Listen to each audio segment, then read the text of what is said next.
साथियों, शिवरात्रि की बहुत बहुत शुभकामनाएं। आज शिवरात्रि के उपलक्ष्य में हम भगवान शिव के महिमा के संदर्भ में एक कहावत सुनेंगे। एक नगर में भगवान शिव का एक भव्य मंदिर था, जहां हर वर्ष दूर दूर से भक्तजन शिव जी के दर्शन के लिए आते रहते थे। श्रावण का महीना था। दूर दूर से कांवड़िए कांवड़ लेकर भगवान शिव को जलाभिषेक करने आए हुए थे। मंदिर का परिसर भक्तों की भीड़ से उमड़ा पड़ा हुआ था। तभी अचानक आकाश में बिजलियां हुई और सोने की एक थाल उतर गई। उसी के साथ एक भविष्यवाणी हुई कि जो कोई भगवान शंकर का सच्चा भक्त होगा, उसी को यह थाल मिलेगी।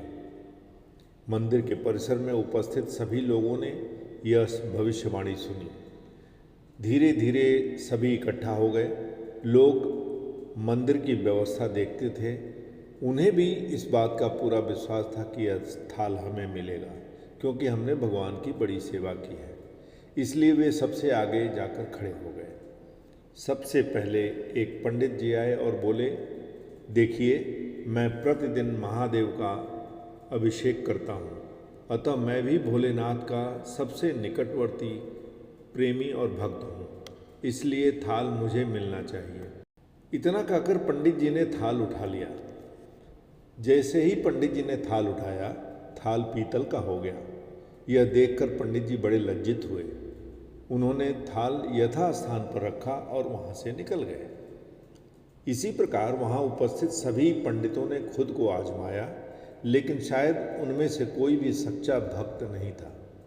उन्हें भी थाल यथास्थान पर रख कर जाना पड़ा। इसके बाद उस नगर के राजा का आगमन हुआ। राजा साहब आगे आए और बोले, मैंने महादेव के मंदिर में बड़ी बड़ी दक्षिणा दी है, दान दिया है, इसलिए यह थाल मुझे मिलना चाहिए।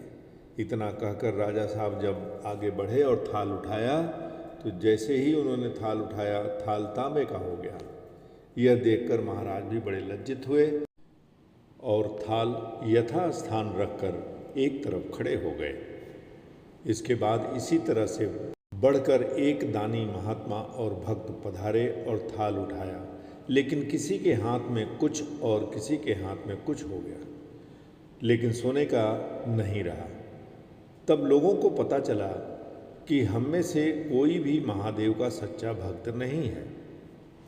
उसी समय एक किसान का आगमन हुआ। वो बेचारा महीनों बाद आज चतुर्मास के सोमवार के शुभ अवसर पर शिव जी के दर्शन करने आया था।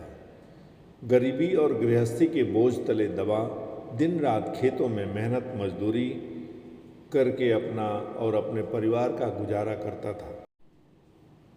अभी रास्ते में आ ही रहा था कि कोई भिखारी मिल गया और कुछ खाने को मांगने लगा।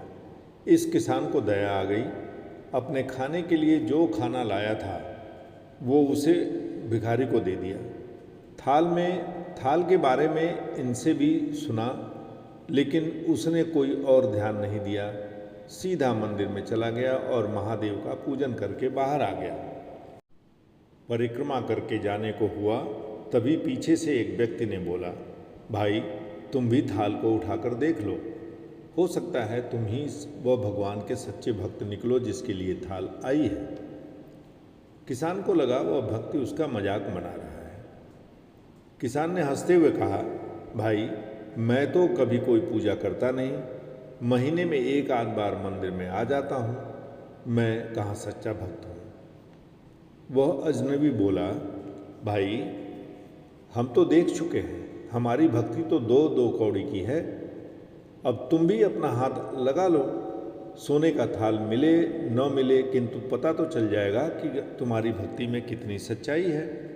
लोगों को बहुत आग्रह करने के बाद आखिर उस भोले भाले किसान ने जाकर थाल उठा ही लिया, और जैसे ही उसने थाल उठाया, लोगों के आश्चर्य का ठिकाना नहीं रहा। सोने की थाल रोशनी से चमचमाने लगी। यह देख सब लोगों में खुशियों की लहर दौड़ गई।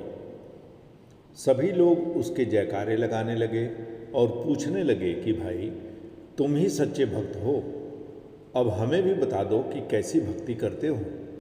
जिससे महादेव तुमसे इतने प्रसन्न हैं। किसान बोला, भाई मैं कोई भी भक्ति नहीं करता, मैं केवल दिन भर खेतों में काम करता हूँ और थोड़ा समय निकालकर ज़रूरतमंद लोगों की मदद करता हूँ। इसके अलावा मैं कोई विशेष कार्य नहीं करता। लोग पूछने लगे, तुम लोगों की मदद क्यों करते हो? हंसते हुए किसान बोला, सुकून।